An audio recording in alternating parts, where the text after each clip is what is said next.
उद्धव बाळासाहेब ठाकरे पक्षप्रणित महाराष्ट्र कामगार सेनेच्या वतीनं महाविकास आघाडीच्या उमेदवार प्रणिती शिंदे यांना विजयी करण्यासाठी विडी कारखान्याच्या ब्रांचेसमध्ये भेटीगाठी करून प्रचाराचा झंझावात सुरू केला असल्याचं कामगार सेनेचे प्रदेशाध्यक्ष विष्णू कारंपुरी यांनी प्रसिद्धी पत्रकाद्वारे माहिती दिली आहे।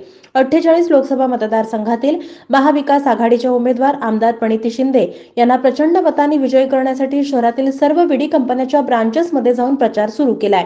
कामगार सेनेचे प्रदेशाध्यक्ष विष्णू कारंपुरी यांच्या नेतृत्वाखाली दिनांक 21/4/2024 रोजी सकाळी 9 ते 11 या वेळेत 12 ब्रांचेसमध्ये प्रचार कॉर्नर सभा घेण्यात आल्या। साबळे वाघिरी विडी कंपनी, देसाई विडी कंपनी, ठाकूर सावदेकर विडी कंपनी, चंद्रतारा विडी कंपनी अशा 4 कंपन्यांच्या 12 शाखेत सभा झाल्या।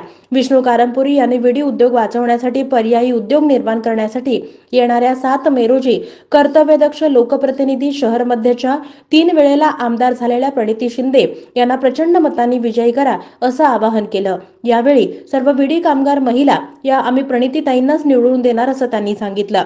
विष्णू कारंपुरी यांच्या नेतृत्वाखाली प्रचाराचा झंझावात युवती सेनेच्या रेखा आडकी, कामगार सेनेचे विठ्ठल कुराडकर, पप्पू शेख, गुरुनाथ कोळी, श्रीनिवास बोगा, प्रशांत जक्का, कामगार सेनेचे पदाधिकारी आणि शिवसैनिकांनी परिश्रम घेतले। पहिला 3 महिने अगोदर नोटीस आणि पगार देऊन काढावा लागतो। असे कामगार कायदे रद्द झालेले आहेत। विडी उद्योग बरोबर नाही। तुम्हाला बरोबर आहे, आपल्याला साठी तंबाखूसाठी बांधायला पाहिजे, पानसाठी बांधायला पाहिजे, मजूरसाठी बांधायला पाहिजे। ते बांधू आपण आणि बांधतो मरेपर्यंत। ते 7 तारखेनंतर बांधायचं। आता कोण तर म्हणतील की पान बरोबर नाही होईल, व आते आणायचं ना तुम्ही तिकडे यायला पाहिजे। ते बाई सारखं येते काय तर सांगतील चलो आगे बोलतात, नको रे बाबा कार्ड बंद करू। अशा परिस्थिती लोकांना भीती झालेली आहे। आणि प्रणिती शिंदेनी विधानसभेमध्ये अनेक वेळा प्रश्न मांडला तो बीडी